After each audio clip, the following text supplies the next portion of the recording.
All right, here we go. Okay. Woo! Woo!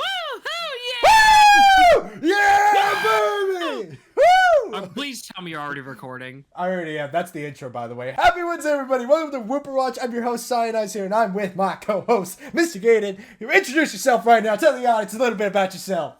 I swear I wasn't an hour late because I was eating pizza. I swear. And then we did a whole bit about how I wanted him to apologize for it. He just wouldn't do it. But we both held strong. Recording this podcast got delayed an extra 30 minutes because Cyan was like, okay, I wanted you to apologize. And I just stopped and pulled up the LS Mark Rick and Morty video and just started watching it and call. I'm going to talk about it in a second, but we're literally Deadpool and Wolverine. Like, we don't fucking budge. We're just angry. It's true. It's true. All right, let's burn through the news real quick.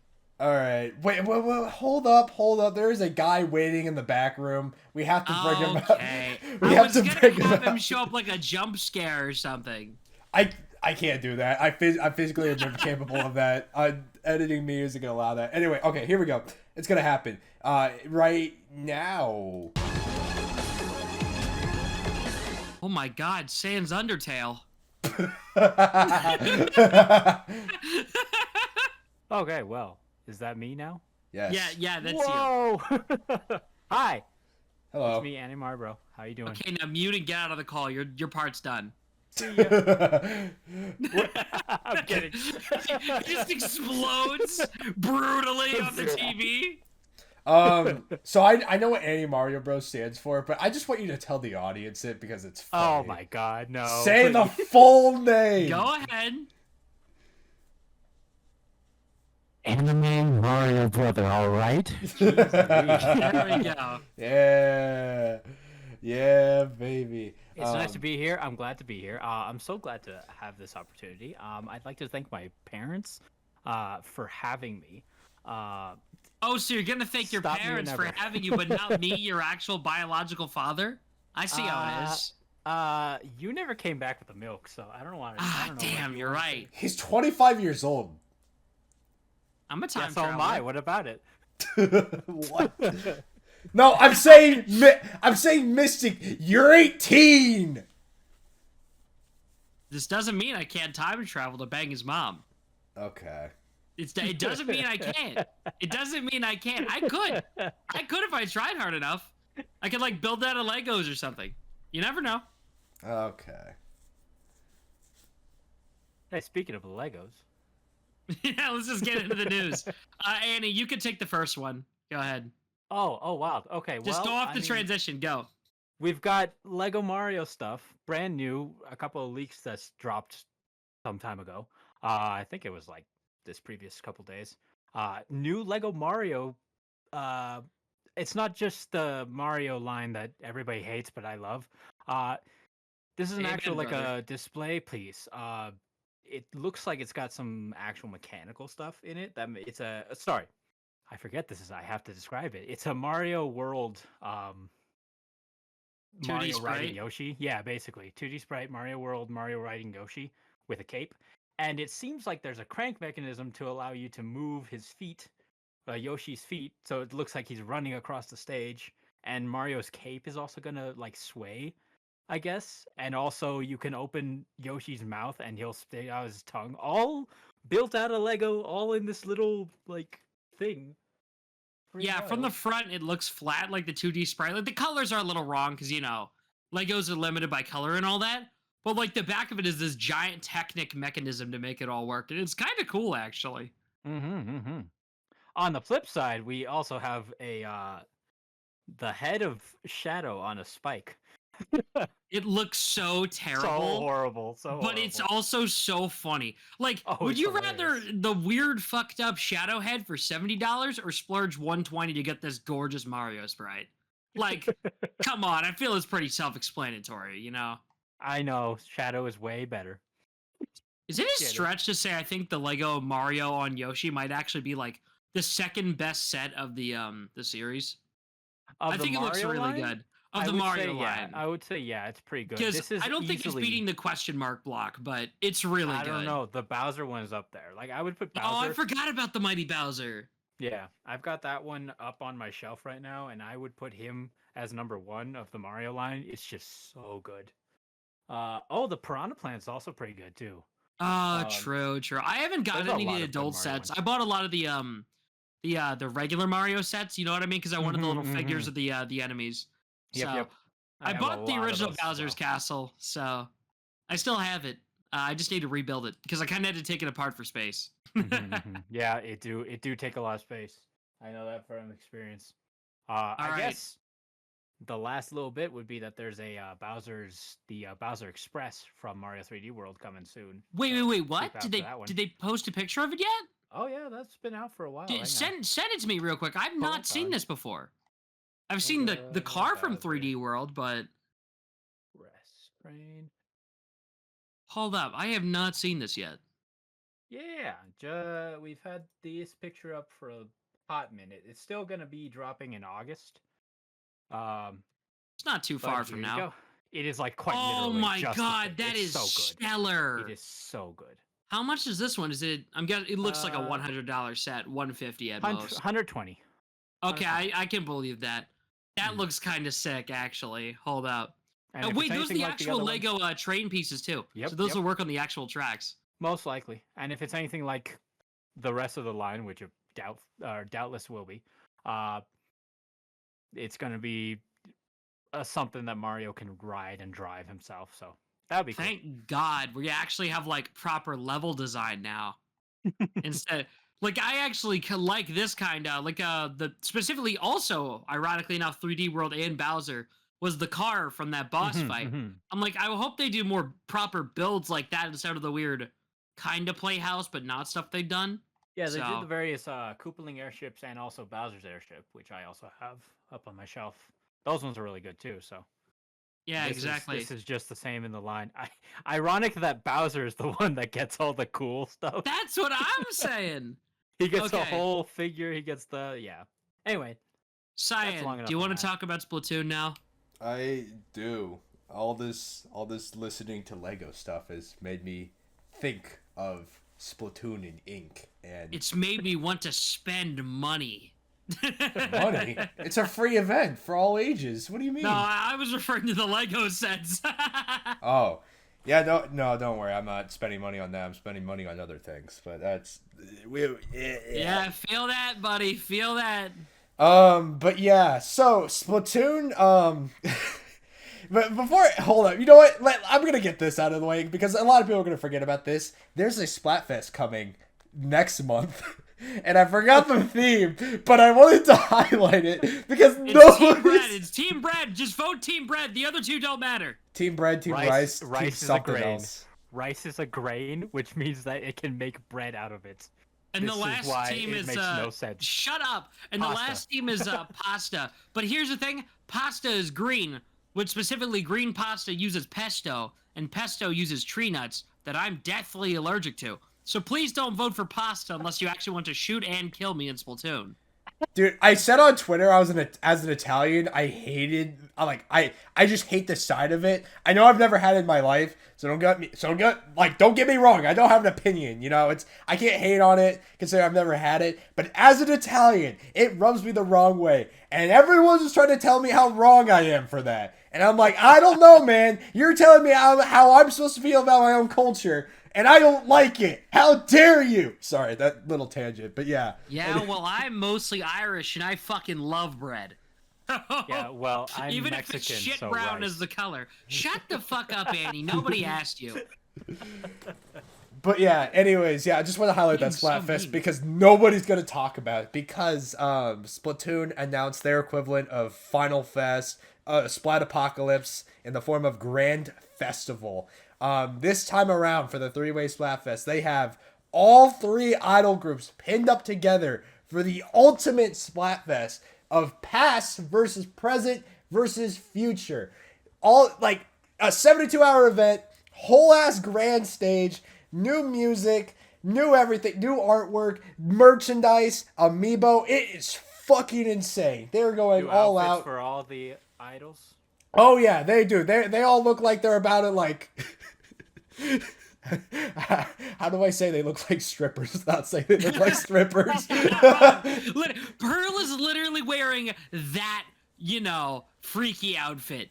She's literally wearing it on stage. She knows what she's doing. Dude, they all got so freaky. Like, I'm not even saying that to be horny. Like, I don't know what's going on. Like, this isn't a kid's game anymore. I'm just thinking about a hero mode Callie amiibo and how I'm not gonna be able to afford that shit. Dude, I wanted so bad. Those. I wanted so bad. I'm so sad that I'm buying those and also the side order. Because I collect all of Same here. I stuff. bought them both. So it's like, I can't blame you. I can't blame you, man. I'm just hoping they show up and they conspicuously are the only Splatoon amiibo they can't sell. Because that'd be really nice if my GameStop puts them on clearance. Because I'll actually buy it. I just can't afford $30 right now. I also, real quickly, I don't know if I already said, but yeah, Pearl and Marina and Callie Marie both get new amiibos, specifically the Splatoon 3 hero mode versions. By the way, I just want to point out, what was it? Pearl has a piss as her ink, and Marina has cum as her ink. Like, the thing that as their bases or whatever. It's supposed to be the Chaos versus Order colors, but like, you know. Although I will say, so the whole thing of past, present, and future, the past has already happened, the future is unknown, but we're living in the now, that's a gift, that's why it's called the present. So, you hear me out, right? You didn't even say the quote right. I did not say the quote right. I completely fucked it up. But yesterday is history, today is a mystery, or tomorrow's a mystery, but today is is a gift. That's why it's called the present. That's what it is. You know what I'm talking about. Yes, you know what I would like to agree, but as both a Squid Sisters simp and also listen, I can't blame you. I am like very torn between past and present. I feel like present aligns the most of my personal ideology. However, the past has the Squid Sisters and the color red, so I can't pick anybody for I can't blame anybody for choosing it. Like, I don't blame y'all, but I feel like I ran a poll, and past seems to have the least people picking it, and I can't say I blame them. There are a lot of ways to look at this, and I'm gonna make a video on it. But like, I know it's not an idol war, but the idols are picking sides, and so you can pick through that. You can pick on what time period you feel like, if you genuinely prefer the past or you genuinely prefer the future, or you could just pick because you're scared of what the future game's gonna be like, and you're scared that like, oh, what if I choose past? What if Splatoon 4 is gonna be as chaotic as Splatoon 1? You know. Like, what if that's the theory? meaning? There's a theory that the campaign of Splatoon 4, if it's passed, it's going to be of the actual literal Great Turf War. So could be cool. God, that'd be sick as hell. That's why I'm saying past, but at the same time, I feel present will lead, if it does actually influence, will lead to the lamest game. But yeah, kind of. At the same time, it's but Pearl and Marina are on that side. Fuck, man. The thing is, though, it's like it very much is a case of if you're living in the past, you're living in nostalgia land. If you pick future, you're thinking way too far ahead. If you pick present, you're living in the moment. That's life. So I feel like if you're not picking present, you're almost picking wrong. Does that make any sense? On the other hand, I don't want those who do not learn from history are doomed to repeat it. That's basically the okay. But do you want to live in history while they're making the mistakes? Yeah, true. You don't want to live into history, but yeah, that's what I thought. You know, it's good to be someone on the side that, you know, refers back to what's going on or what happened in the past. You just want an excuse to vote Squid where Sisters. Similarities are on there. Oh yeah, obviously this is all just you can almost say that it's time to make history. If they were on if they were on future, you would. I mean, same with me with Off the Hook, but still. You people are fucking simps. I'm voting based on philosophy. You guys are voting on what makes your dick hard. Nuh-uh, because I'm also... Dick hard? I don't want to get between whatever Pearl Marina got going on. What are you talking about? Look, see... If this was with my dick, I'd go Callie. Okay, so we're all in agreement for pass then, right? No, you're right. Amen! Amen, brother! What's y'all favorites, Callie? Mine's the Octo Callie. This is the second one in a row where we've talked about fucking a squid, so... I God, will like we're the morally, worst. like genuinely though, morally though, like I'm not gonna say I'm peaking right now because that'd be kind of sad. But like I'm the best I've ever been. Like I went from being like a massive introvert who could barely say anything to now I can like talk with anybody really. I'm able to articulate my words a lot better. I know this doesn't seem like this great of a skill, but like I can actually present myself in public now. I can handle myself in social situations that I never would have been able to prior, and it's amazing. I feel And like you what? and you can only appreciate that fully because you're remembering how you used to Annie, be. can you please stop talking? I'm sorry. Go ahead. Well, yeah, I remember it, but I'm ashamed. But like I appreciate it, but like I would never want to relive it or go back to it. And that's kind of what this Splatfest implies. Like, do you want to go back? Do you want to relive it? Well, Maybe not so much go back, but like Yeah, it's not so much a go back or like which one would you rather be in, but like which one's important. Like that's what it's all about. It's like which one is the most important to you. the now, for sure. The It's right like, now. yeah, some people say the now, some people say what can be, and some people say it's like reflecting on what was. And it's like, that's why it's the perfect like actual like for real, this is one of the perfect themes of a Splatfest.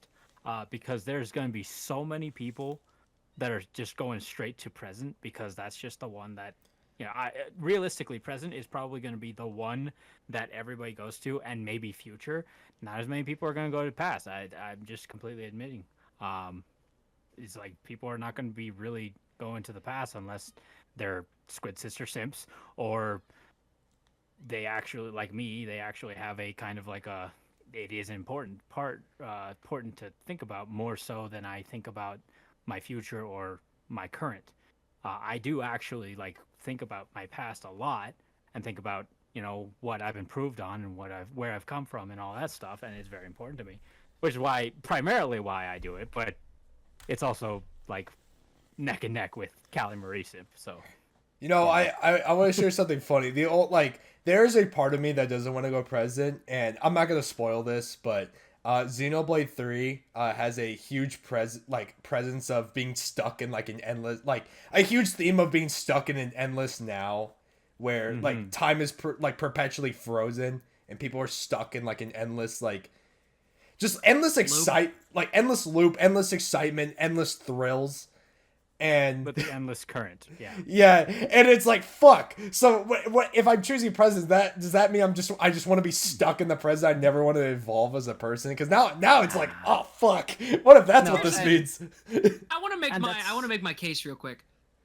For me, feel like me currently, like Science said, I feel better than I ever have been before. It's not a case of being ashamed of my past. It's more the fact that this is the year I decided to wake the hell up, lock in, and make my present better than just waiting for the future. So it's a case of like, yeah, the future, what's next is what I'm excited for. Like literally in a month from now, I'm starting university.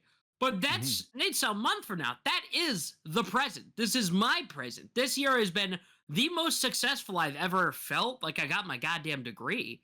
So I'm feeling outstanding about my current now and my present. Like I don't want to leave this yet.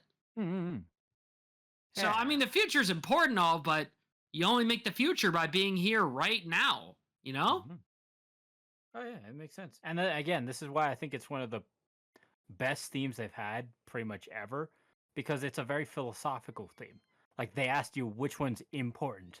Not like, which one do you want to live in? Which one do you like the most? It's which one's important to you, which is like, that's more philosophical than anything they've done in the past, if in my opinion. It's like it's an actual thing that you have to think about, or you can just choose based on who your favorite idol is, which many will, like we said. But it's like, if you want to take the theme seriously, you think about it seriously, and you think about like, oh, what is important? Is the now important for me? Is the future important? Is the past important? And again, like this theme is actually like probably my favorite theme, just straight up, of all the themes that I've ever like seen or been a part of or whatever.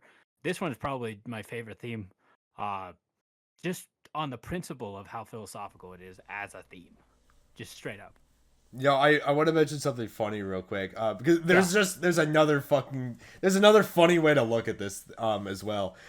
You can vote for idol, you can vote for theme, but another thing to consider: Shiver might be past, Fry might be present, and Big Man might be future. This is all the more reason to vote present. What's wrong with you? No, but it's just another. I don't know if they're gonna do it like that way. Maybe they will commit to the idol group bit, but like.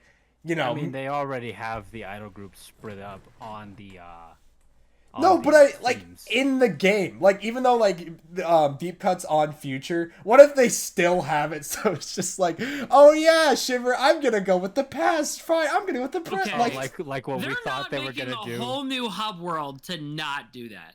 No, I hope you're did right. For the previous two, but this is for like the event with all 3 idols. If they cut to deep cut when the Splatfest starts, I'm not playing that shit. Oh, I'll be I'm pissed. actually not gonna play the fucking It'll break my Splatfest. immersion. It'll break my immersion. I'm with you there. I'll be so pissed. Dude, they have, if you go into the music jukebox on Splatoon in the lobby, if you go into the music jukebox, they have all of the other idols' news musics in the city tab, not the other musics tab, like they have the rest of the old Splatoon 1 and 2 music. They have it in the city tab where the deep cut news channel music is. So it's like, was there a plan to make a news channel, a recreation of Splatoon 1 and 2 newscasts every time? Okay. Or if you were in the different places, like it was. I just want to say something real quick. Even if they do default using deep cut because they don't have time to finish it or whatever, if they at least play the other idols' themes based on which one you choose, I'll cave for that. I'll be fine with that. Yeah, it's like if there's at least a little bit. Because like, what is the point of having it in the city tab if it's not part of the city? Sorry, this has bugged me for a very long time. Pretty much since Inkopolis Plaza was released. This has been bugging me, and I just needed to get this off my chest. All right, I feel like we veered a little off topic. I just want to get the last news topic out of the way real quick. So right now, Guilty Gear Strive is having its open beta for the Team of 3 mode. And what I did yesterday is part of the reason I feel so tired today, is I basically spent all night playing it with 2 of my best bros. I brought them over to my house, and we were playing it together. You need 3 separate consoles because of how the all-night beta works right now, but we were playing. It's fun as hell. It's like one player is the main, and then the other 2 basically have items they can throw out onto the stage, and they could do Marvel vs. Capcom style assists. But it's not like other team games where like the person in the main play can call out the assists. No, it's your teammates who call out the assists. They call out their own assists, and it is incredibly fun. It might actually be over by the time this podcast comes out. But if I'm not mistaken, the Team of 3 mode is coming to the main game sometime next season in-game. So if you have it, or if you're the beta still up, I would highly recommend giving it some time. Just give it a shot. It's really fun, and they have all the DLC characters unlocked for the beta. So if you want to test anybody, now's the time. Oh, sounds all right. Cool. Just want to bring it up because I'm very excited for the full game release of that. It's very fun. I know you said that was the last news, and I wanted to bring this. I was gonna bring this up at the beginning, but I completely forgot to. You're gonna have to excuse me here, but guys, and like, if I go too far, please stop me here. But guys, just get yapping.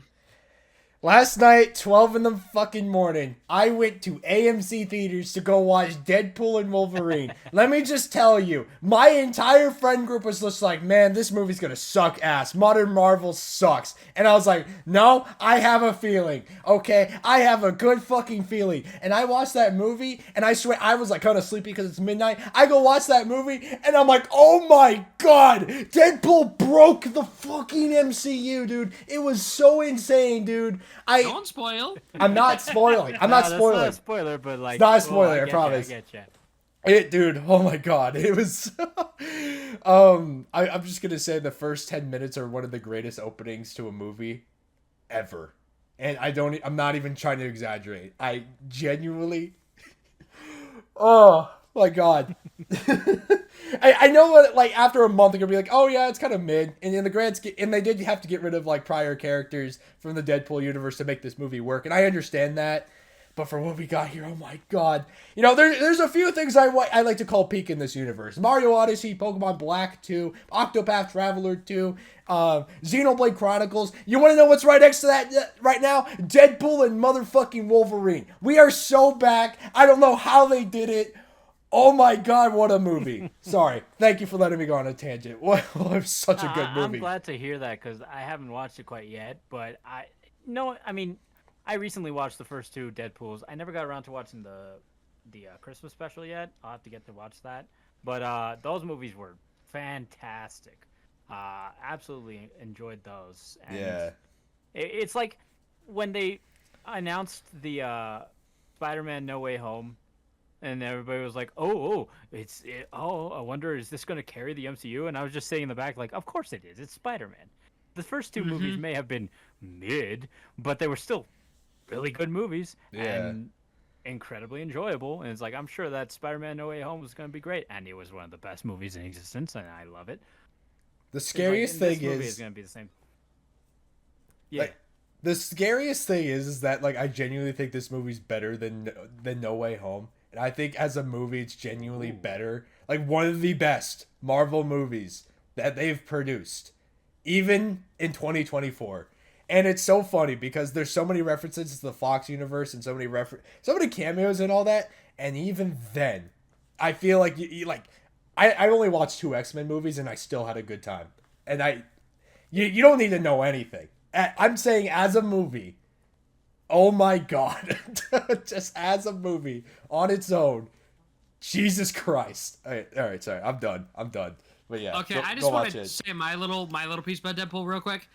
From what I've seen, this movie looks absolutely stellar.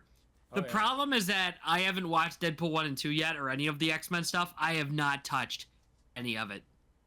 And I really need to. I mean, the thing is, I do still want to watch the first Deadpool movies before this, though. Yeah, I heard they're good, and I just want to watch them first, but I just haven't gotten around to it. I would say 100% just watch Deadpool 1 and 2. You do not have to watch any X-Men films. You will still have a good time, I promise. Yeah. If you say so. I would probably say the same thing. And I haven't even watched the third Deadpool and Wolverine yet, so just watch Deadpool 1, Deadpool 2, and then Deadpool and Wolverine. In fact, and also the Christmas special if you're feeling funny. In fact, let me just really quickly pull this up. I mean, as long as you have a basic knowledge on X-Men, I guess, you'll be okay. Yeah, I have enough basic knowledge from playing a lot of Marvel vs. Capcom. I at least know who some of the X-Men are. Yeah. I can pick out Colossus from the crowd. But yeah, trust me, it's primarily just the giant makeout session between Deadpool and Wolverine. That's all you need to worry about. Man, I sure hope they have the Juggernaut bitch in this, but if you don't want to spend the money to buy or you don't want to go to whatever site to watch it perfectly legally, or if you want to if you don't want to perfectly legally buy a subscription something, I have an alternative for you. I'm sorry, did you just send me the entire Deadpool movie in Lego? Yes, I did. Wait, what? Is it the full movie or is it just the full movie? This is the whole movie. Yep. Why is the what? I just skipped a random part. This is the actual movie. What? This is the full movie in Lego. How is this not taken down? Because it's transformative. That's why. Cyan, are we gonna watch this for movie night in your server? I will gladly watch this with you guys. Please let me know if you're doing that. This sounds amazing. Wait. This is his first Deadpool movie. Do you want him to start it with Lego first? I did. I can watch it legitimately for you. What? I started with this, and then I watched the actual movie. This is the whole ass movie. Yes, it is. What the fuck? It's literally the whole movie, and it's got ads turned on too. Is this copyright claim? I don't think. Oh no, it is. It is copyright claim for the Deadpool rap. What the fuck is the Deadpool rap? Who knows? I don't know. No, I don't believe it. It's the full movie. I watched it. I'm willing to movie night tonight though. Deadpool movies because I'm in cloud 9. Also, the Deadpool and Wolverine skins are coming to Fortnite tonight, so I'm really excited. Ooh, that too. Yeah. Very those excited. look pretty good actually. They give me Marvel vs. Capcom vibes. Yeah, they look with the way they're amazing. shaded. They reek of MVC3. All right, but anyway, are we all caught up with stuff? Are we all feeling good today? Are we all good on this? I could take a nap first. Okay, well, while he's taking a nap, let me talk about what we are going to be talking about today. So guys, it's year 1 of the Nintendo's. Year 1 of the Nintendo Switch. So guys, it's we're on the last legs of the Nintendo Switch, and we wanted to reminisce about the year 1 of Nintendo Switch because yes, we are gamers. Crazy thought. We do like video games, and I remember vividly year 1 of Nintendo Switch. It was very impactful. You know, I don't want to say I was like fully aware of everything going on, but like it was like the tail end of the Wii U and then beginning of Switch. I was just like, oh, I understand things now. And so coming into the Switch, I was like, oh, I can see why this is kind of cool. I don't know if that makes sense. What do you guys think about like when it was first revealed? Where were you guys? What were you guys doing? I don't remember what I was doing. I just remember seeing it pop up on my feed and being like, what the hell is this? And it had my mind blown in 5 seconds when he took the Switch out of the dock for the first time. And I was like, what the fuck? Just instant Switch, yeah. It was the moment that handheld and like home console blended in on itself and like and the could world never went. be separated again. Pandora's box was basically closed. They closed Pandora's box and opened it at the same time. They kept opening and shutting it. It was pretty funny. But you know. It kept going click, click, click. What really bit me the most, though, is when they announced the release date, which is going to be March 3rd. Because I wasn't the sharpest tool in the shed. Because I had already... when did the trailer come out? November? I wasn't the smartest kid. I should have saved my money after my birthday to get it, because keep in mind, I was like fucking 12. But my brother's birthday is March 31st. You guys see the problem, right?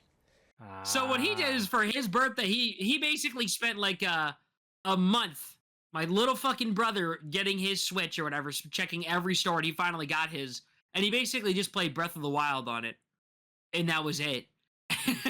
Well, he got ARMS too, but yeah. So I spent the most of the year basically jealous of him watching all the trailers until I finally got mine that December. It is actually important to note that, yeah, there was shortages, and it was hard to get a Switch. I got mine... it was hard. I got mine around June when... it was so funny when I got mine. So, I don't remember how or why, but I remember telling my parents, I was like, hey, I really want a Switch. Again, I didn't have a job. I didn't have any of this shit. A crazy thought, right? 2017, I wasn't working and all that. I didn't have money. But I remember... I don't know how it ended up there, but I remember going into my parents' office and I saw a box or whatever, right? And it was like half opened or whatever. And I don't know, like peeping little me was like, oh, I wonder what's in the box. And I see ARMS and Mario Kart 8 Deluxe and Legend of Zelda Breath of the Wild and a Switch. And I like peeled back and I was like, oh! I was like, what the fuck? What's that doing there? What the fuck? And Spoiler alert. And I stepped away and I was like, oh god. And I had to wait like 2 days before they could properly be like, hey, surprise. And I just acted all surprised. I was like, yeah! Dude, you were like in shock. You saw something you were not supposed to see. Uh-huh. You know That was... I'm being completely serious here. That's basically how I found out about my Switch as well.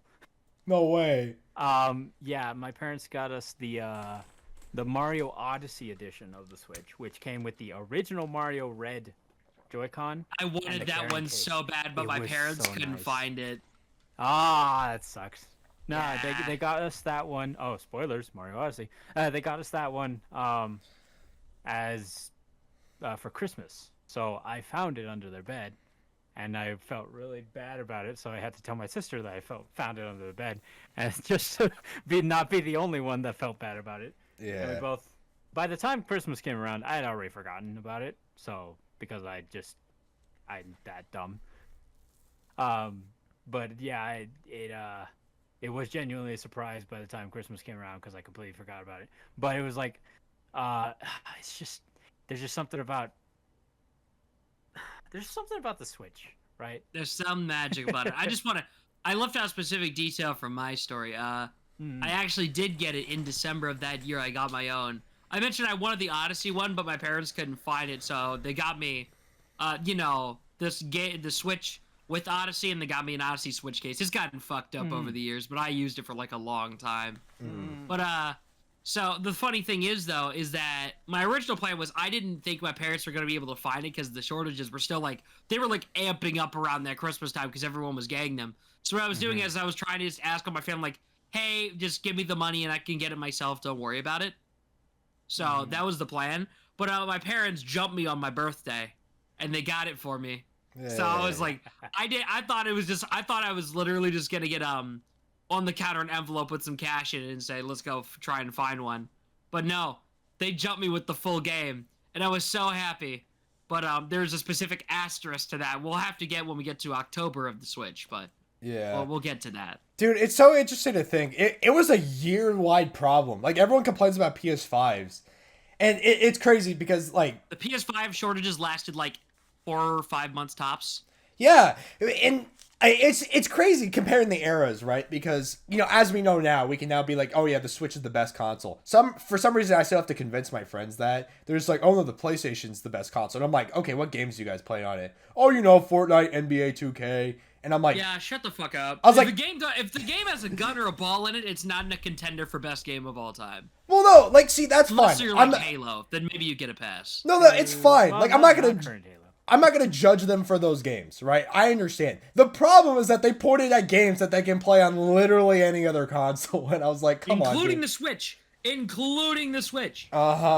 it's just like, okay, well, you're not making a case at all. You just wanted to get the console because it was the newest thing. Exactly.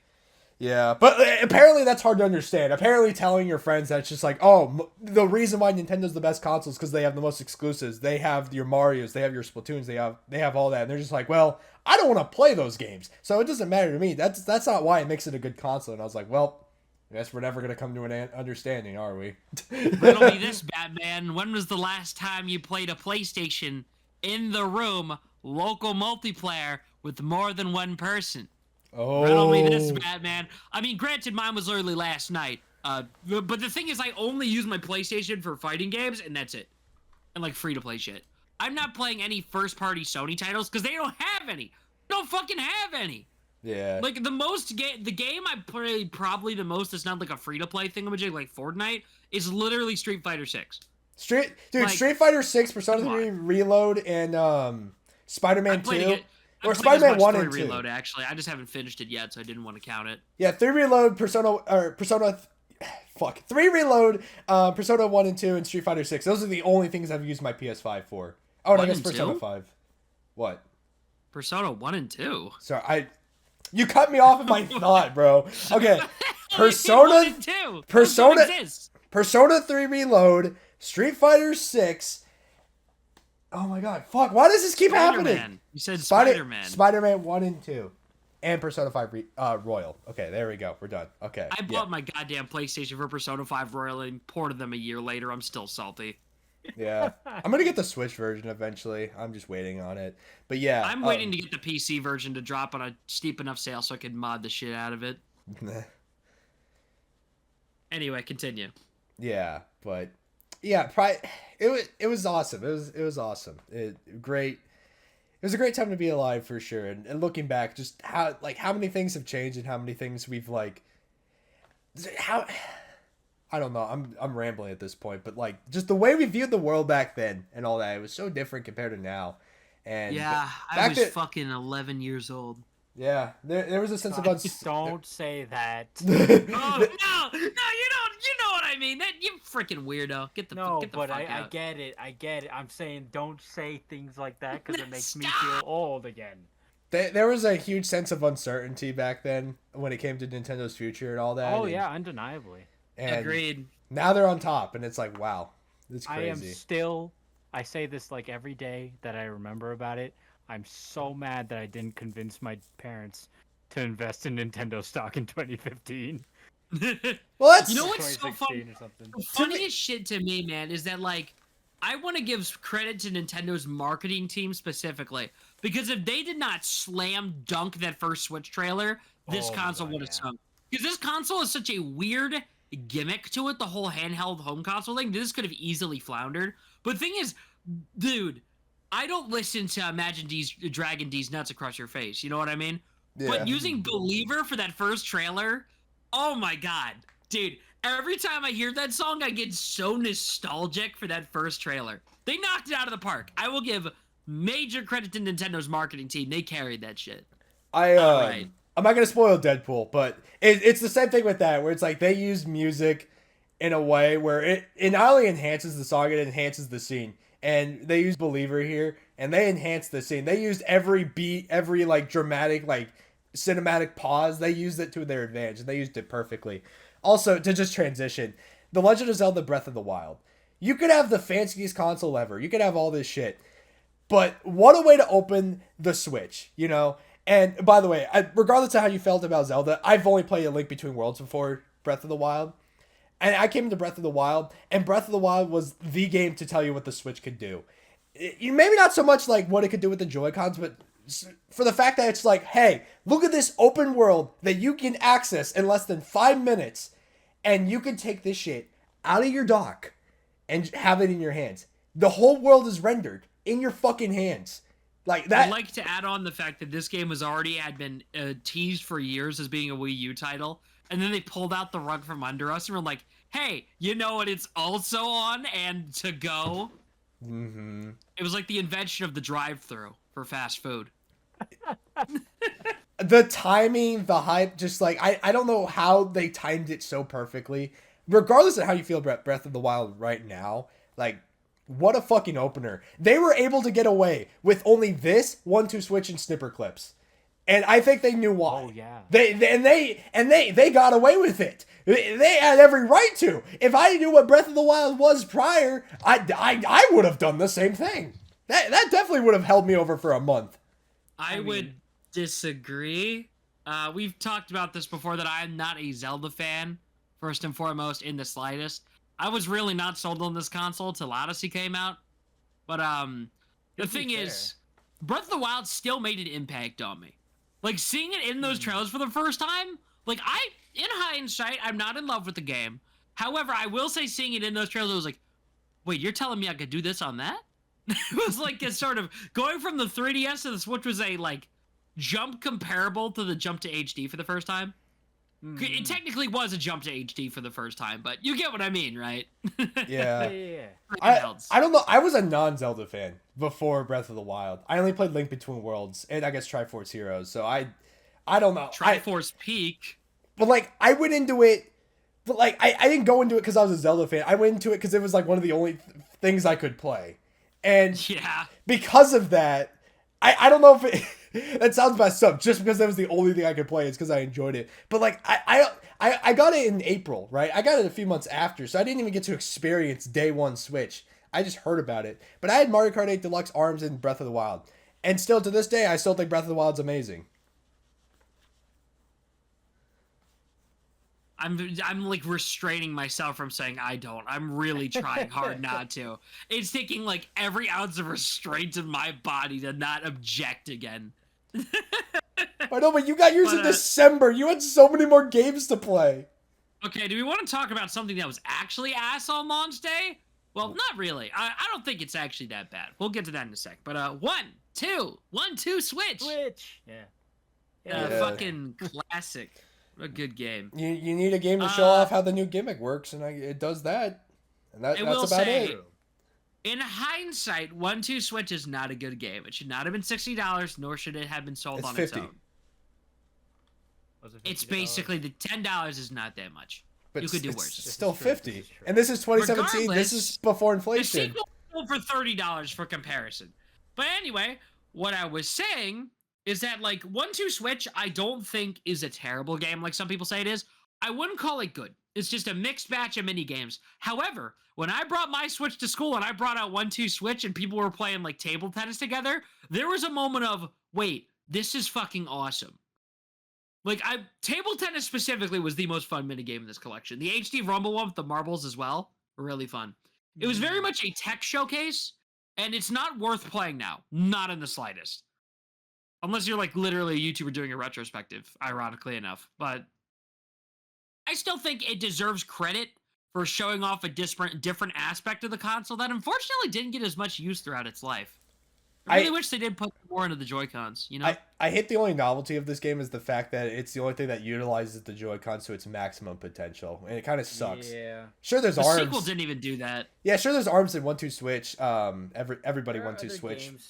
There are other games that showcase certain aspects of the Joy-Con. Like, first one comes to mind is Kirby Star Allies has a thing where if you inhale multiple enemies, you can actually feel each individual one. God, that was the coolest thing. That was the coolest shit. They didn't have any reason to add that, but they did. And they also added, objectively, the best use of the HD Rumble ever in that final Easter egg level. But, when it plays greens on the HD Rumble, right? So good, so good. But 1-2 Switch was undeniably a Joy-Con tech demonstration. And for what it's worth, they did that incredibly well. Yeah, it feels like the Joy-Cons did kind of peak really early on. Cyan, you have anything else to add? Not particularly, no. This game had its fun being a launch title, and if it wasn't a launch title, nobody would have given a fuck. Exactly exemplified by its sequel, but we won't be getting to that today. We'll come back to Mario Kart in a sec. I want to talk about ARMS while we're on the Joy-Con kick. ARMS as a game is so close but so far. Does that make any sense? It is almost there. Because I think what really killed ARMS, it actually wasn't the use of the Joy-Cons. I think that was the most interesting part of the game. When you were punching, it worked great. What I think killed a lot of the hype around ARMS, aside from, stuff like complaints like lack of content. It's a fighting game. What did you expect? I think it was the walking in the game. I think it was the movement. Because have you ever tried to play... You guys have tried to play ARMS with the Joy-Cons, right? Oh, yeah. I played the demo like crazy. And it's, when I was little, I could not figure out for the life of me how to walk left and right in that game with the Joy-Cons. I'm pretty sure you're supposed to tilt it, but it wasn't always responsive. Especially both of them. Yeah, exactly. Like, that's why I tried, but it wouldn't work.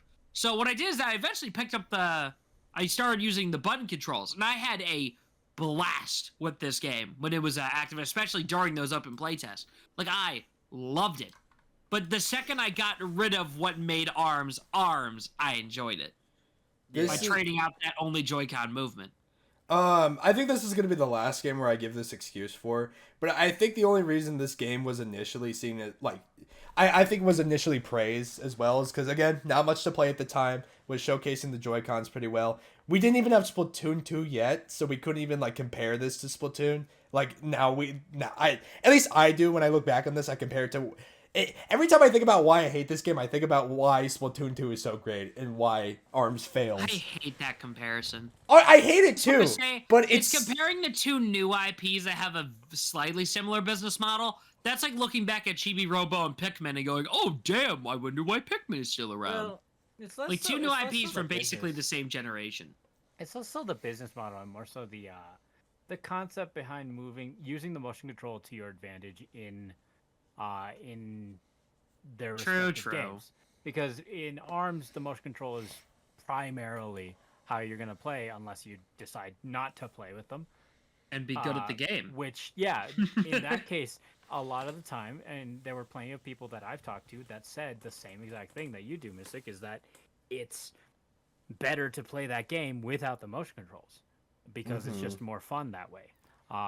But then you realize... Then you realize there's a bunch of bullshit that the game prevents you from actually playing competitively. So it's like, does it want it? It's not like Smash Bros. Where it gives you the option. It's like, oh, you have to deal with random bullshit, like unlocking a shit ton of arms. You can't even do that without. Why did they do that? I feel like they should have known. Making it RNG, what arms you can get on each character was gonna fuck this game over, right? Because they literally have a button in the game that was added in the second character patch or whatever. That you just do a button combo in the main menu and it unlocks everything for like a tournament mode. Like, why would you make it random then? What the hell is the point? Because you still have to use the random arms in online. So what the hell are you doing? On the flip side, you have Splatoon 2, which most Splatoon players in general, like 2, 3, 1, most Splatoon players would tell you that without the motion control, you're at an objective disadvantage because it's just so fluid, smooth, so much easier aiming. It is an It's just like integral aiming part. with the mouse versus a controller. It's an integral part of the gameplay that is perfectly attuned to the game, to the regular gameplay of a joystick movement and the trigger, essentially the shooter controls, right? You know, you have your triggers, you have your bomb, grenade throws, you're jumping and all that stuff. You have your regular movement with the buttons and the joysticks, and then the motion control adds fine tuning to it. Whereas in ARMS, the motion control was your movement, and any fine tuning you wanted to do, I mean, you'd still have the fine tuning, but when it's all tied together, when your motion is still in, when your regular movement is still part motion control, your fine tuning is nulled. Even if it's still there, it's nulled because you're already moving around, so you can just shift over, and it's like, so there's no like tuning, so to speak, of the motion controls in ARMS. It's more so the whole thing is motion. Go, right?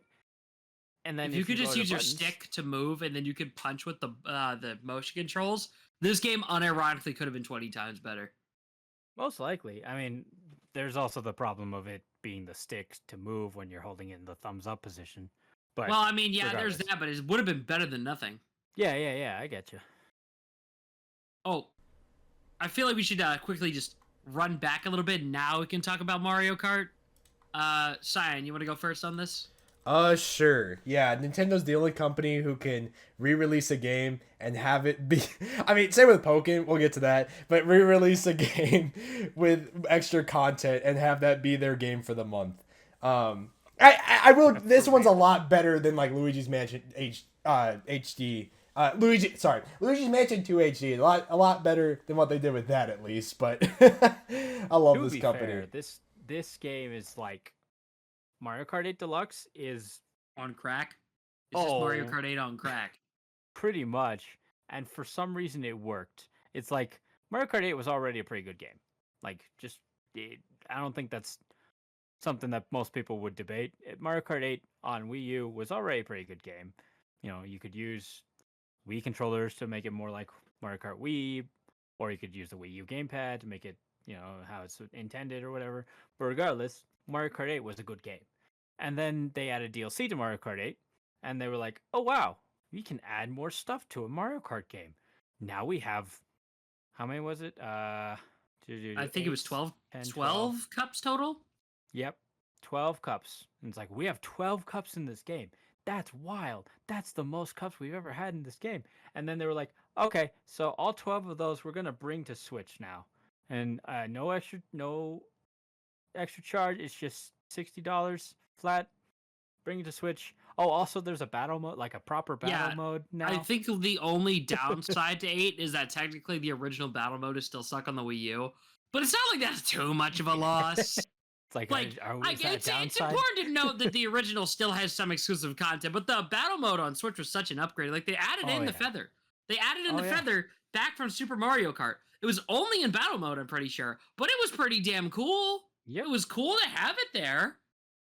Yep, they added the feather. They added the boo. The boo item came back. The boo as well. And a couple of the characters from older games that weren't in 8. Like, wasn't it Dry Bones or something? It was one of the Koopas that wasn't in 8. Dry Bowser, I believe. No, Dry Bowser was DLC. Oh, was he? I think it was Dry Bones that wasn't in 8, but they added it in 8 Deluxe. I think King Bowser Boo as Jr. well also wasn't in. Wait, was it Bowser Jr.? Was it Bowser Jr.? I don't remember. I think I think Bowser King Jr. Boo. skipped. It was King Boo. You're right. It was King Boo. That's what I was thinking. Yeah. Yeah. I thought it was one of the two, but yeah. So they added in like King Boo and stuff. They added in some extra characters like Inklings as well. Yeah. That was very fun. That was a And very fun addition. No, Link was Link was in yeah, base yeah. 8. Link was That's in right, that's right. no, Link was in 8 with DLC. Yeah, yeah. It's kind of hilarious that now because this game has had DLC, there are basically 4 installments of Mario Kart 8. There's Yeah. base 8 plus DLC, 8 Deluxe, now 8 Deluxe with the booster course pass. So there's basically been 8 installments in this game effectively. Which I'm the ready for booster something course else, but pass- its legacy is insane. the booster course pass effectively was its own entire Mario Kart game. Yeah, it was basically Mario Kart 9. Especially For when they real. kind of gave up on adding like the tracks from other games, and they started adding in entirely new tracks. Not even ones that were like they were some of them were in tour first, like the Ninja Hideaway one made it to tour first, and then it was added into 8 like a month later, but treated as a new track in that game. So they kind of just gave up on that. And so far, there's only one track that was in tour but didn't make it to 8. So yeah. well, new It's like- tracks at least. It was like a Piranha Plant one. Mm-hmm. But it'll probably be in Mario Kart 9. I feel like that's almost like a shoo-in at this rate. So I fully believe that. But yeah. Yeah. The it's Switch just, basically went from not having a Mario Kart to call its own to having the Mario Kart compilation title, which is actually kind of metal. Like everyone was saying, oh, Mario Kart 9 should be Mario Kart Ultimate. That was what 8 was. Yeah, That's what 8 has become in retrospect. Pretty much. It is just the Mario Kart game. Period. It is the Mario. Kart. The Mario Kart. Yeah, pretty much. And there is quite literally no reason to go back to Mario Kart 8 on Wii U anymore. Like, I mean, there wasn't really a reason from Mario Kart 8 Deluxe's release. Again, besides the very mediocre Battle mode. But aside from that, it's like, what reason was there? Yeah, exactly. And speaking of things that made the Wii U version not irrelevant this time, Splatoon 2. Yes. What an this is Cyan's interesting favorite. game. Dude, I again, this is before a job. This is baby Cyanize, right? And I remember I'm not gonna say what video it is because I don't want people looking for the video because it is genuinely one of the worst editing I've ever done. Because I think I'll show you guys, but I'm not gonna announce or tell you guys where to find the video. But I edited for a big Splatoon YouTuber back in the day, and I remember he was doing his Let's Play or whatever, and I didn't have access to the game. I had to wait like 3 days before we could go get the game, and I was so depressed because I knew all my friends were playing this game and I couldn't. I was so hyped for this game. It was unbelievable. I was so fucking depressed when everybody had access to it, and it was even more depressing when I had to help edit it for this guy.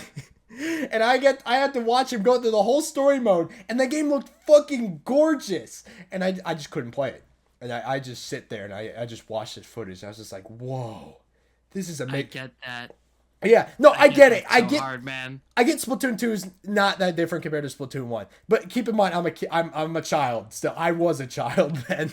You know, I was like looking at that. I was looking at because for some reason Splatoon 2 has like sparkles in the ink in the hero mode. I don't know why they did that. But I was like it. I think it's pretty. It's very pretty. I don't know why they did it, and they'll never do it again. I don't get it. But you know, it was cute. It was nice.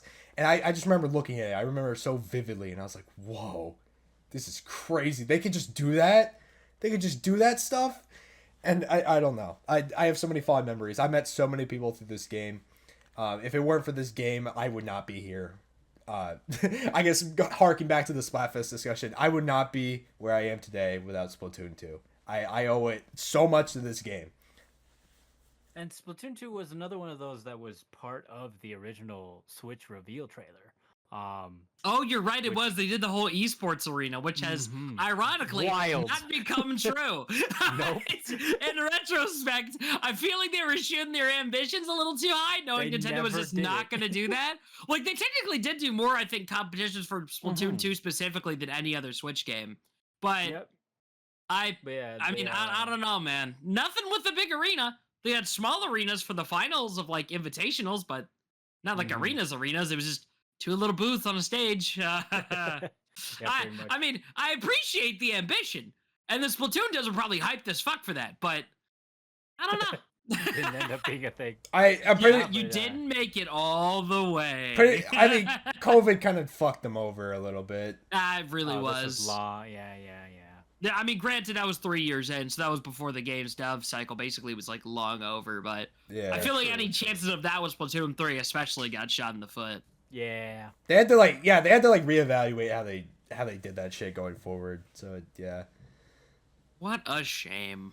Yeah, but yeah, Splatoon so 2 we as a have, game, I know there was like all constant discussion, be like, oh, this game is not nearly as different as Splatoon 1, you know, but it was, you know, it's same thing with Mario Kart 8. Like, it's like, well, sure, It made itself different later. It made itself different later through updates, and while sure it is Mario Kart, it is practically the same game with just added content from the Wii U onto the Switch. But we had new idols, we had a new hub world, we had a brand new mode in the form of Salmon Run. Ooh, true. So much banger music. I know that's not a reason to give a game a higher thing, but like they did more with the music in this. Like they did things with the music of the Splatoon world that I never thought they would ever do. You know, I know everyone's like, oh, Calamari Contation's the best thing ever. I'm telling you, the shit that came out of Splatoon 2, unrivaled. Oh my goodness. God, I believe you, dude. The Splatoon 2 Now or Never version is so damn good. Especially like the Splatfest when that shit hits. Ebb and Flow, Fly Octo God, Fly. Flow. Oh my god. my Blitz It! God. Blitz It from Chirpy Chips! You can't Woo! forget Blitz It! Holy shit, that might Oh actually my be my God. favorite song in the entire series. Dude, when it hits that moment, it's like, I'm not even focusing on the battle anymore. I'm flying in my chair right now. You know the exact moment I'm talking about, too. You're one of the It goes craziest in the things. full-on 8-bit segment. Oh my god. Dude, that song was revealed in the same trailer that revealed Casual Cali as well as Octo Expansion. I remember it so vividly. And the same direct that revealed Smash Bros. Like, how insane is that? What? Hold up, I didn't think about that. How insane is that, dude? I remember actually watching that direct on the bus ride home from school. But the problem is that, so when the bus stop that I had was actually at this little park. But the problem is that park specifically, that area for some reason has no signal. So my phone was running and it was cutting out during the Smash trailer. And I was like freaking the fuck out. Dude. So like, dude, I remember seeing like losing my mind on that bus. I was like slapping the ground. I was like freaking out on it. But the problem was that it wasn't loading and it froze on the Smash logo. And then I got a notification from my friend saying Smash in all caps. You want to know? I was like, what is real? Dude, you want to know the craziest thing ever? And I'm not even just saying this because, like, oh, same brain cell. That exact same thing happened to me. I was on a fucking road trip with my family. I was on my mom's hotspot to watch this Nintendo Direct. You know how hard it was to not scream when I saw Bowser's Inside Story being remade? You know how hard it was to not scream when I saw playable Octolinks? And then Smash Bros? I was like, hitting him with the Smash probably killed a man. Smash showing up probably killed a man. Genuinely. It was literal torture. I don't know how torture victims feel, but that's how I felt. I felt I was in literal pain, trying not to scream. It was impossible. Like, my parents probably were like pissed at me. They're just like, why is this guy freaking out? And it was so hard. Because I was going to scream in the car. I'm not going to scream in the car. And it was so hard. I could not keep myself contained at all. This is for a separate episode about like Nintendo Directs and the impact they have, but holy fucking shit. And I owe it all to Splatoon 2, by the way. So yeah, there we go. We wrap it back to Splatoon 2. So my thoughts on Splatoon 2 is I think it is a great game. It's an improvement over what Splatoon 1 was, you know what I mean? And like, it kind of went in a slightly different direction. The only thing I will specifically condemn with it is that this game had to cover both being a port and a sequel at the same time. Yeah. Because you can't just do a port of the first game on Switch. After it's already had its big resolution ending, you can't do that.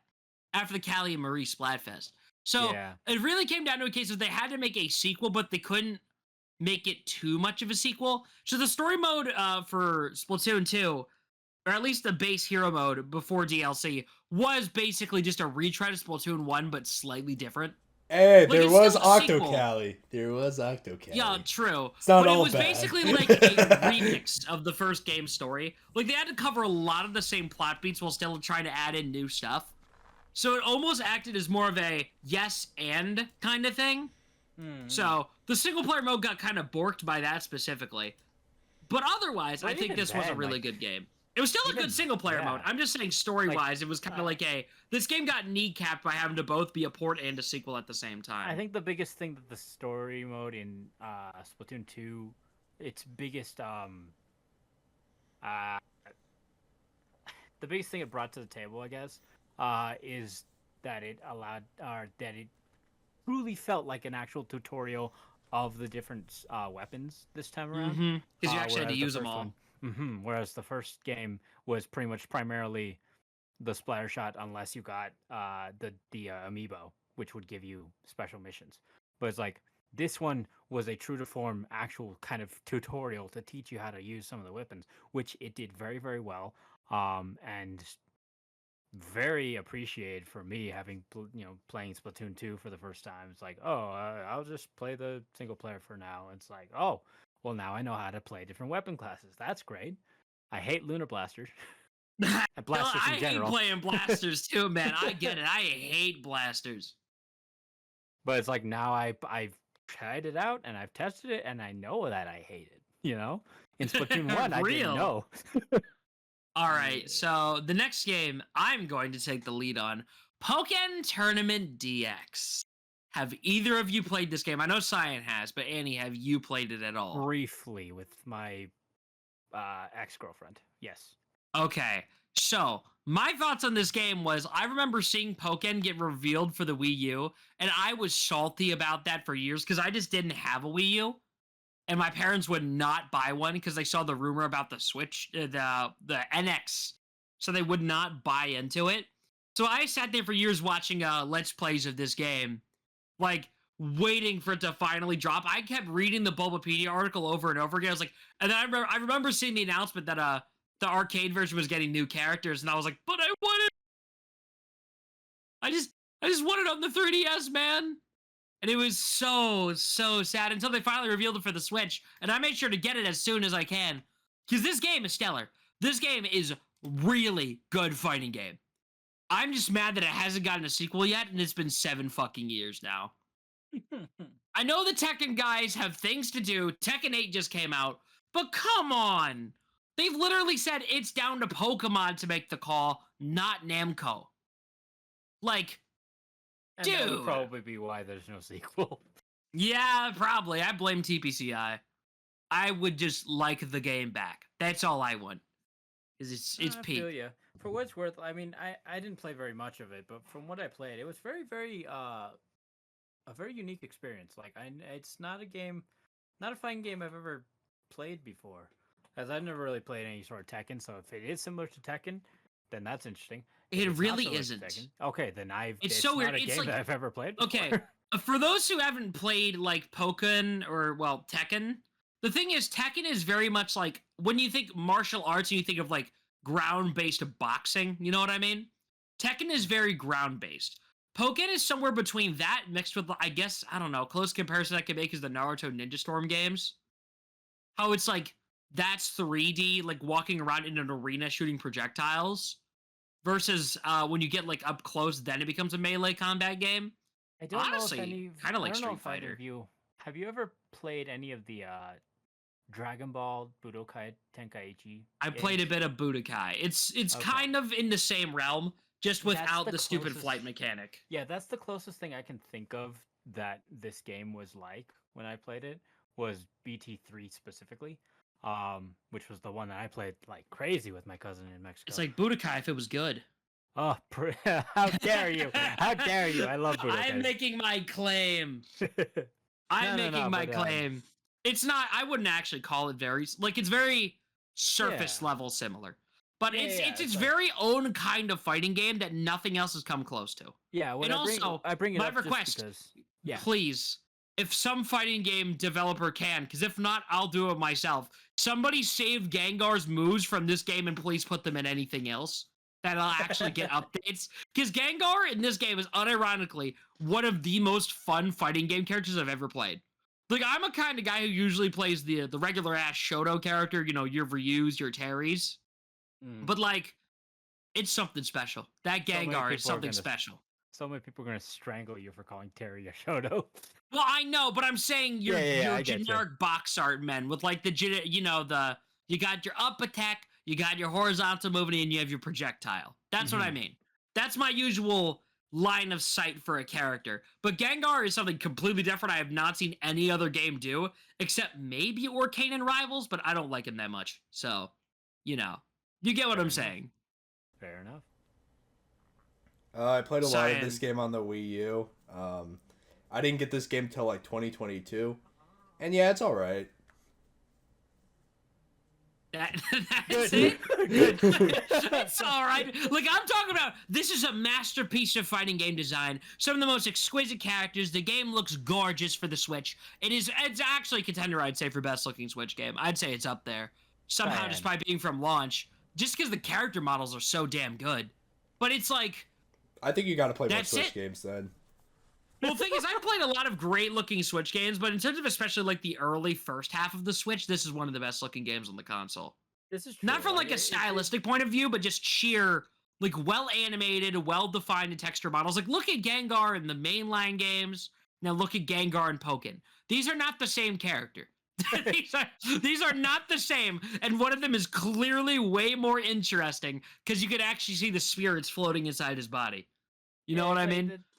For what it's worth, yeah. First couple years of the Switch, I'd say at least until maybe like 2019 with the release of Luigi's Mansion 3. I can agree on Luigi's. Yeah, that game looks like great. At least until then, it was probably one of the best, if not the best looking Switch game. Because it does genuinely look gorgeous. Pokken Tournament. I just want a Pokken 2 so bad, man. It's not even funny. I miss my wife Tails. I miss her a lot. I feel like this is when Cyan will hopefully have something to talk about. Fire Emblem Warriors. Well, the funniest thing is I don't even remember it coming out in 2017. I know there's an argument to be made. I know there's an argument to be made that a lot of people didn't care about Xenoblade 2 coming out for the holidays, but Fire Emblem Warriors, I don't know. For some reason, it just never crossed my mind when I revisit 2017 Switch. I could have sworn this came out in like. Always associate this game with being that weird Switch launch period title that also came out on 3DS for some reason. Yeah, that game looks disgusting, by the way. What the fuck? But why did they do that? Why? Why? Because they wanted to pretend that the 3DS wasn't dead. Like, at least Hyrule Warriors had a reason to, because that was still, Nintendo. The Switch wasn't out yet. And Definitive Edition especially wasn't out yet. That had a reason. Yeah, but now there's a model of Azura Fire Emblem in the most ugly form I have ever seen, and it pisses me off. Anyway, but yeah, it's just a Warriors game on Fire Emblem celebrating the series. Well, they say they're celebrating the series when they're actually celebrating the first game, Awakening and Fates, and that's it.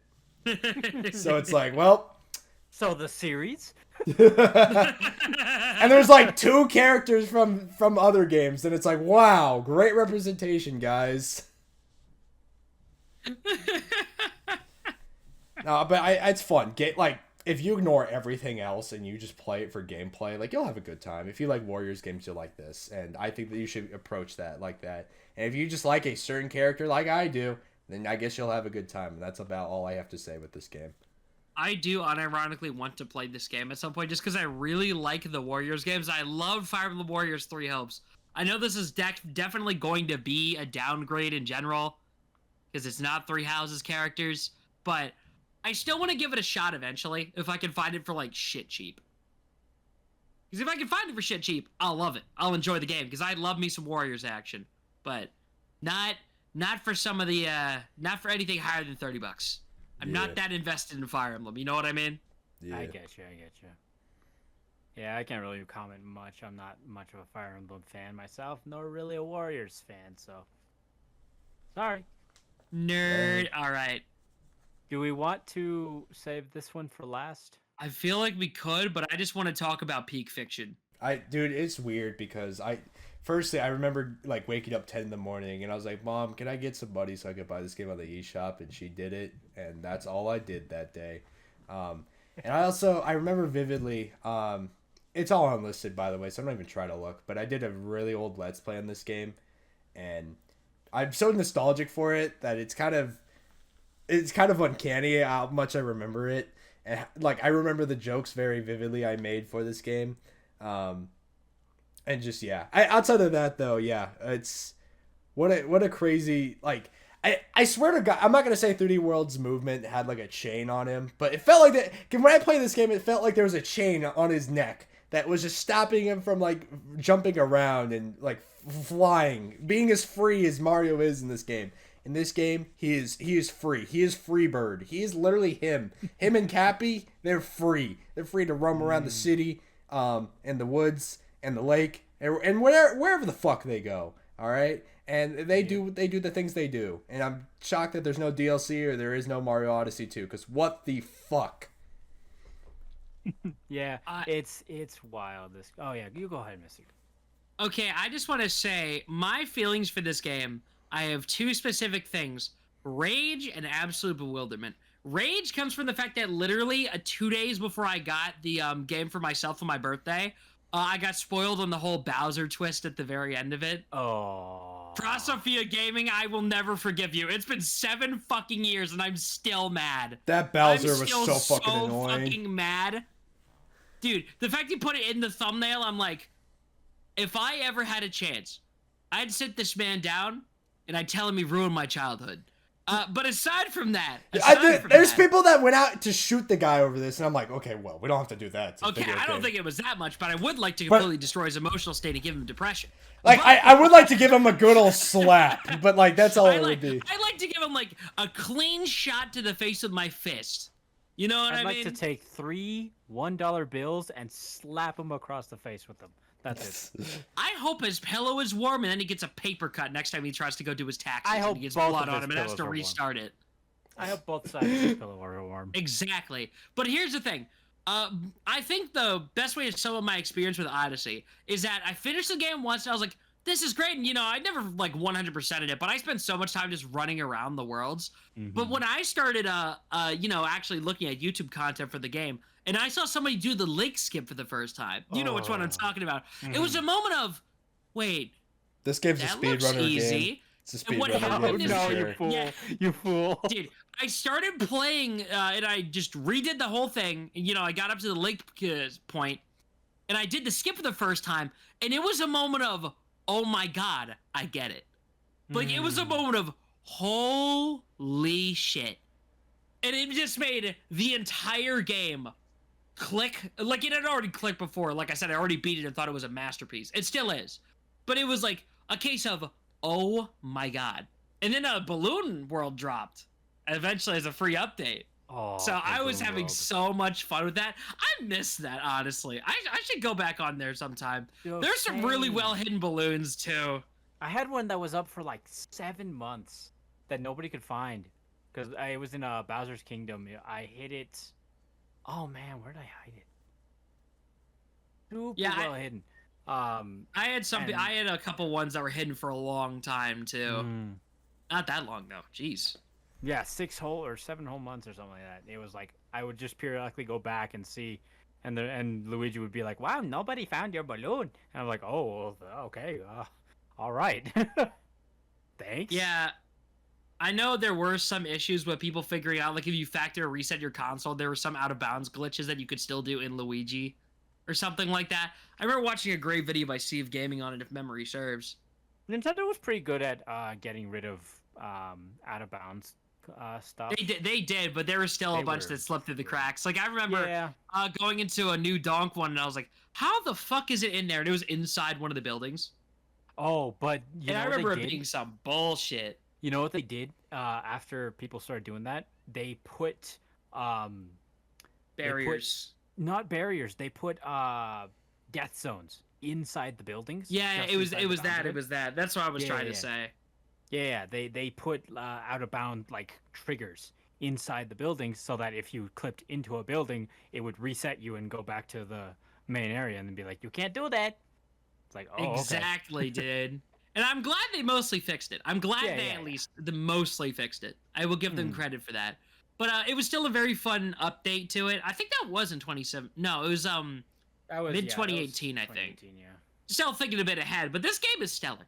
Like, honestly, I want to replay it at some point. I'm just giving it enough time to simmer off in my head. You know what I mean? Give it a little more time, because I've, like, started replays of it over the years, and they always specifically end at Wooded Kingdom. I don't know why. It's just, that's always the part where I'm like, okay, I'm done for today, and then I forget I was replaying it the next day. I have, like, 3 save files that all end on Wooded Kingdom. They all end exactly there. I don't know why. Because that's one of the better kingdoms in the game, too. So I don't know, man. But yeah. Yeah, so like I briefly mentioned before, I got the Mario Odyssey bundle Switch. Lucky. Oh, it was grand. It was also the only game I had on Switch for like until December 2018, I think. No. It wasn't that long. It was we got Snipper Clips, we got Kirby, or I got Kirby eventually, and various other games, but Mario Odyssey was the game that I played on Switch, and my lord, I have not loved a Mario game quite as well as I loved Super Mario Odyssey. 64 used to be my game to go back to, just because that was the game that I played as a kid forever. On an emulator, of course, because we didn't have an N64. But we would play that game. I would play that all the time, forever. And then, obviously, Galaxy came out, and I didn't actually have Galaxy. I borrowed it from my cousins, and I love that game. Sunshine as well. Borrowed that. Love that game. And I played 3D World, but only various times at my cousin's house. So it's like, at the time, the 3D Marios, it's not like they were out of my reach, but it wasn't something that I could play all the time forever, most of the time. And then Mario Odyssey comes into my life, and it's just one of the grandest experiences. I mean, it is well, first of all, it was also in the original Switch reveal, if you didn't know that.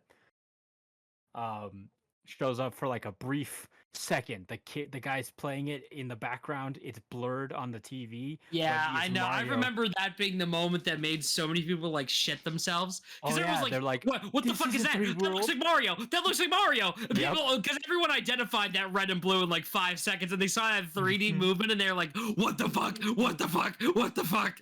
Like, that was the biggest reveal of that trailer, honestly. Oh yeah. And it wasn't even supposed to. Nope.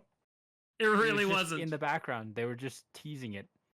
Like Splatoon 2, Breath of the Wild, Mario Kart 8 Deluxe, all of those were like front and center. Everything else got like basically official reveals during that. And it's like, hey, why is nobody talking about Mario? Are we just moving on from that? Like, are we just gonna keep walking? Oh, okay, sure, whatever. It kind of made Mario Odyssey like this mythical ghost. You know what I mean? Yeah. Like, everyone was waiting for it. And then when I think it was E3 they officially revealed it, or was it during the Switch event thing? No, it was a demonstration. Or, yeah, it was the demonstration that was basically Nintendo's actual E3 conference for the year. Because E3 that year was literally just Breath of the Wild and nothing else. I had this discussion pretty recently in another server I'm in, where Mario Odyssey, the reveal of Mario Odyssey was almost like at least 90% just pure gameplay. It was, there were some CGI cutscenes, there was a CG Mario entering, and then immediately, bam, we go into gameplay of Mario running around in a 3D environment, nice little playground area of a cityscape that nobody at the time was like, what? Is this New York? Dude, I cannot understate how hearing Jump Up Superstar for the first time nearly fucking killed me. I think I nearly had a heart attack. But now when I hear that song nowadays, I nearly like burst out in tears because I get so nostalgic over hearing it. Like, I'm just like, let's do the Odyssey. You know what I mean? Oh, I get you. It's hit that point of, I miss it so much. Where's Odyssey 2? Oh, for real, dude. Like that's probably the biggest thing, that's the most confusing thing, is where did Mario Odyssey 2 come? Or where'd it go? Like, well, it kind of got morphed into Bowser's Fury, but like, yeah, but it's like, gotta at be the same launch time, title for the Switch it too. Now has that we to know be. that Prime 4 is, It Switch has to 1, be. right? Like, it Okay, has that's to be. There's getting no way. wildly off topic. Yeah. So next up is going to be Snipper Clips Plus. We kind of skipped the first Snipper Clips, but my experience with Snipper Clips, I didn't bother with Plus. But what happened is that I wanted to play a game with my brother on Switch so bad, and all he had was Breath of the Wild, so he didn't have any co-op stuff, and he wasn't gonna buy it himself. So what I did is I bought it on his Switch. He still has the digital copy of Snipper Clips. So we played a good chunk of it together. It was very fun back in the day. So Yeah, I played have this with some my fond sister as memories well. of it. I just wish I owned a copy for myself still. Yeah, I played this with my sister as well. It was quite, from what we played, it was quite fun. A lot of like puzzle solving and stuff like that with, you know, two characters that can cut each other to pieces and kill each other if you want. It was basically the most unique Switch Mm. game at that launch. Like I know Breath of the Wild is like revolutionary, but in terms of like wholly unique, nothing else has ever been like this. I would argue Snipper Clips because Oh, it was yeah. just such a different kind of game. Like it was sort of a physics-based platformer, but it was like a shape platformer. It was kinda so like, weird and so different, but I loved it. It was kind of like those like the mobile games you would see often. They're like, oh, draw this line around this area. It was kind of like something Those similar came like after that. Snipper Clips, honestly. Like I there've feel been like there were ads plenty for of it those. before. There's nah. I feel like it- specifically the clickbaity mobile game ads like like maybe that the didn't come till mobile long games, later. but there were definitely like There were some games like that, some, well, but I it mean, was like, it was there a were, different kind of game. yeah. It was quite. I think if you haven't tried Snipper Clips and you have a little extra change, I think it's only like, was it like $10? It's or only something? like 15, 20. 15? Somewhere around. I think that. it. Have I ever seen it go on sale? I want to say Hold on. 15. Okay, I'm just curious about this Snipper Clips price chart because it was published by Nintendo. It wasn't developed by them. I'm just curious what the price chart is. Okay, physical copies are still like $30, Yeah, roughly. physical, but Yeah, if you, loose like, is have like it on $25. I'm trying to find if there's a the digital. I don't remember what the like because digital I price don't remember what the hell the price of was it. But it can't have been too like- much because my uncle got us a $20 gift card to buy Snipper Clips, and so it must have been less than 20 because I can't seem to taxes. find digital prices for the game at least. Oh, $20 on Best Buy. Okay. Either Got way, it, yeah. it's a pretty cheap little game, and it's for what it's worth. It's got quite a few levels in there, quite a few mini games as well. It's pretty Like, meaty. It's pretty meaty. There's like a basketball mini game. I remember basketball. Oh my like god, a that was tennis, so a fun.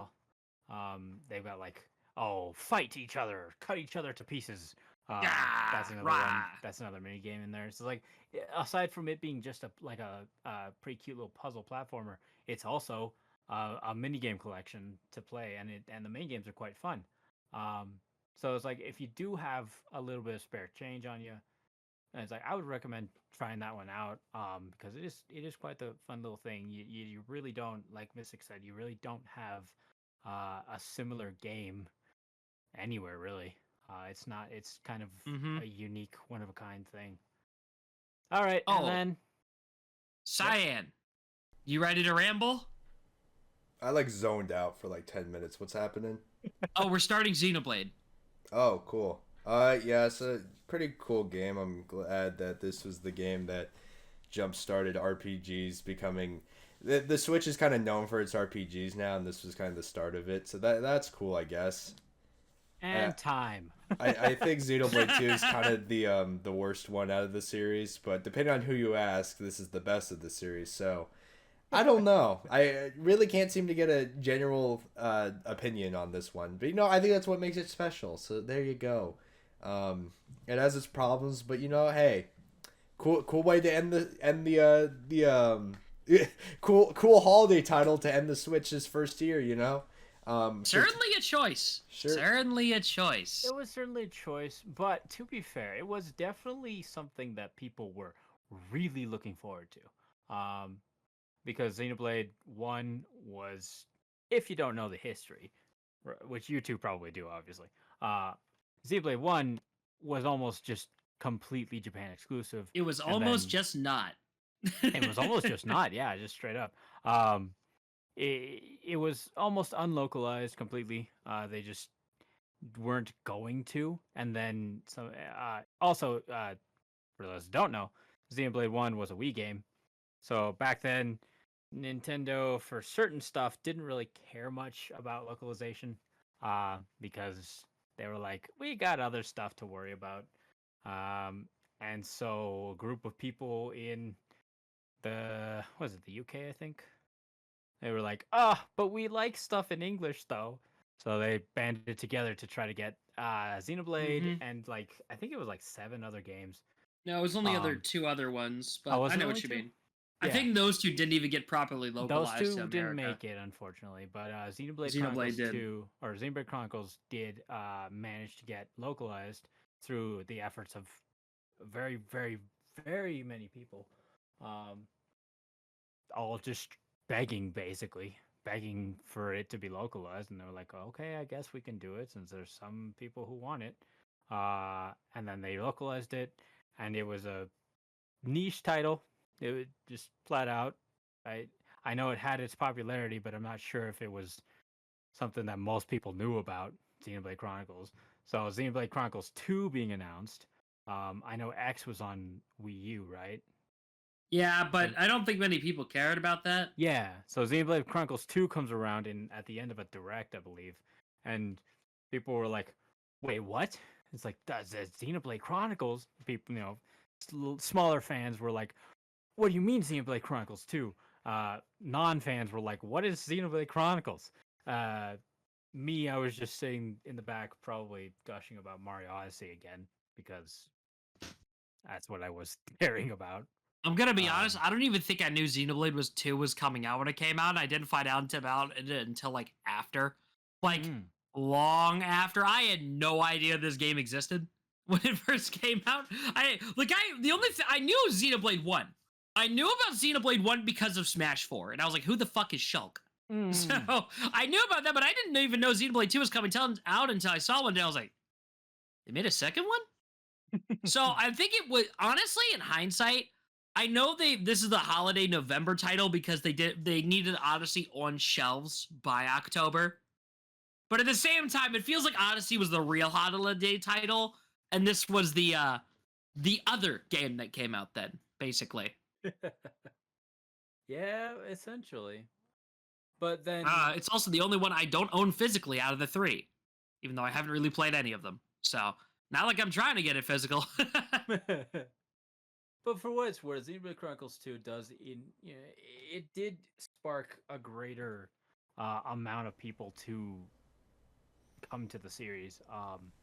It is the best-selling game.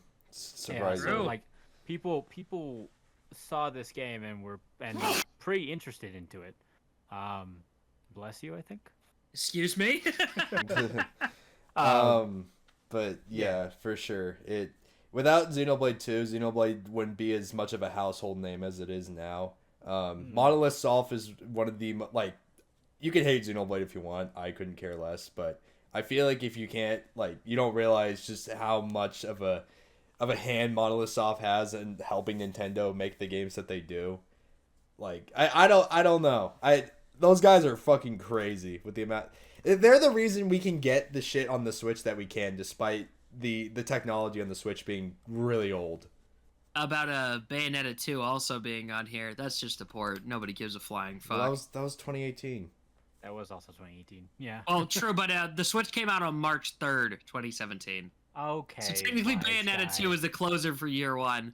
Technically, okay. It exists, I guess. I didn't play the port. I got nothing to add. I just think that's funny, and I wanted to mention it here. Did that one come with Bayonetta 1? Yes. That came with Bayonetta 1, but it's just not listed on here for some reason. Because I think Bayonetta 1 was a digital only. Oh, yeah, digital title. They did make it physical last year. Eventually, yeah, they did, but either way, yeah, Bayonetta 2. Yeah, the physical for Bayonetta, the first one, didn't come out till 2022 with 3. Yeah. It's like I can't say much about Bayonetta. I think a lot of people only know Bayonetta because of how bad she broke Smash 4. I genuinely do think way too many people found out about Bayonetta, me included, because of her breaking Smash 4 wide open. Enjoy All right, it. yeah, I think we covered all our bases. You want me to do the outro? If you want to, go ahead. All right, Annie, say your goodbyes real quick. Tell people where to find you and all that. Oh, I'm AniMariBro. I'm like the only AniMariBro in existence. AniMaribro. Yeah, find me on YouTube, find me on Twitter, find me wherever. I mean, again, I'm kind of. Well, we'll have your links in the description. Yeah, no problem. At least I hope it. Hopefully we don't forget it. But anyway, so thank you all very much for watching. If you're watching on YouTube, make sure to like and as well as subscribe if you haven't already. I don't really say this, but hit the notification bell in case you forget which Wednesday this is in chronological order, because it's every other Wednesday. I hope some of you didn't forget that. Yep. Also, if you're watching on Spotify, don't forget, well, listening on Spotify, don't forget to drop us a 5-star rating as well as leave a comment. Question of the day, what was your favorite Switch game that you played in that first year? So between March 3rd, 2017 and March 2nd, 2018. In that time period, what was your favorite game that you finished? That's our question. Not explicitly, first party year one games. You guys get what I mean. What was your favorite Switch game you played in that time period? Yeah. We'll end it in third party stuff too.